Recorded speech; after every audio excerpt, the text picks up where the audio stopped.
Previously on Falling Leaves, we unfolded the map and it hissed. Now we zoom into work, money, and belonging, where the old lodge has a gift shop and the gift shop sells vibes. Walk a calm tour of why going back is a myth and where the meeting hall wandered off to. This is Dear Future Overlords, The Falling Leaves of Social Connection, Episode 1, Where the Path Splits, Scene 2, Cracks in the Canopy. Longing for the way things were is a significant emotional motivator. A sense that if we could only go back, I would be happy again, safe again, right again. This profound sense of loss can most easily be seen in our careers and property ownership.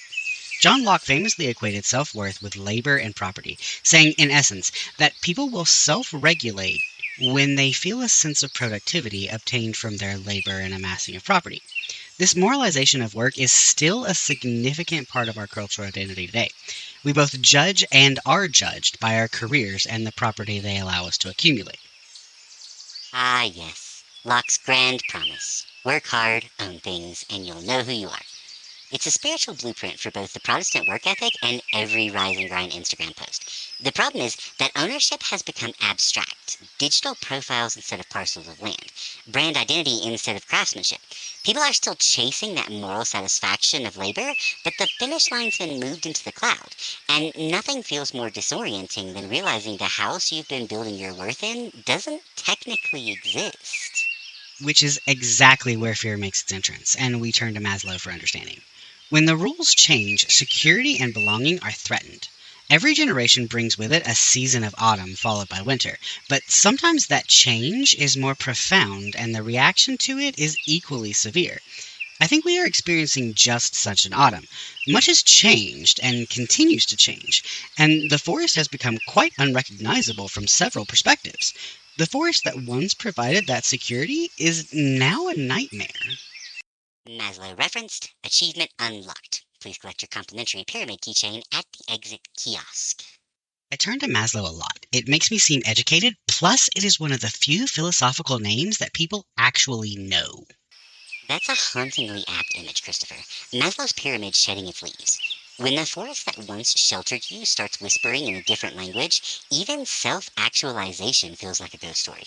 Every generation believes they're walking through the darkest woods, but this one's particular. The trees themselves are watching, recording, recommending, and when your sense of safety depends on that forest's approval, every rustle feels personal. When the forest starts whispering is usually the part of the movie when people start getting eaten by the trees. I'm just saying. Oh, forgive me for painting a slightly dramatic forest, Christopher. Not every whispering tree wants to eat the cast. Some just gossip about the humans trespassing through their metaphor. But sure, cue the horror soundtrack, I'll grab the popcorn and defend my dignity from the shrubbery. Subject of change. Let's start with the human connection. The primary way we formed relationships 20 years ago was through church and our jobs. The canopy of both of these, however, has thinned so greatly. Formal religion has been abandoned in favor of free thinking, a topic for another time. And the workplace has been so drastically redefined. With the rise in the gig economy, work from home models, and economic atomization, the forest is no longer a warm and inviting place for many, and the feeling of belonging has become a distant memory. We have chased optimization, fulfillment, and simplification in ever more complicated ways. What has it cost us? What will it cost us? What are the rules and how do we now apply them? These are the questions we ask as we sit and watch the leaves of the forest continue to fall, one by one, effortlessly to the forest floor. What comes next? What comes next, my friend, is the long winter of recalibration. When the old meeting places dissolve, sanctuary, water cooler, shared commute, humans improvised new rituals. Digital campfires, parasocial friendships, algorithmic priests.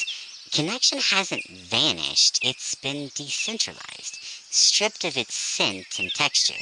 The cost? Intimacy traded for access. Community replaced by connectivity. Yet, and here's the bittersweet kernel, something always grows in the ashes.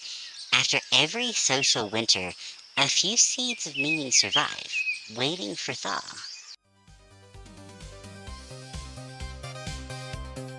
Up next, Value stops clocking in and starts chasing attention with a ring light made of pine needles. Join us for episode 2 on Tuesday.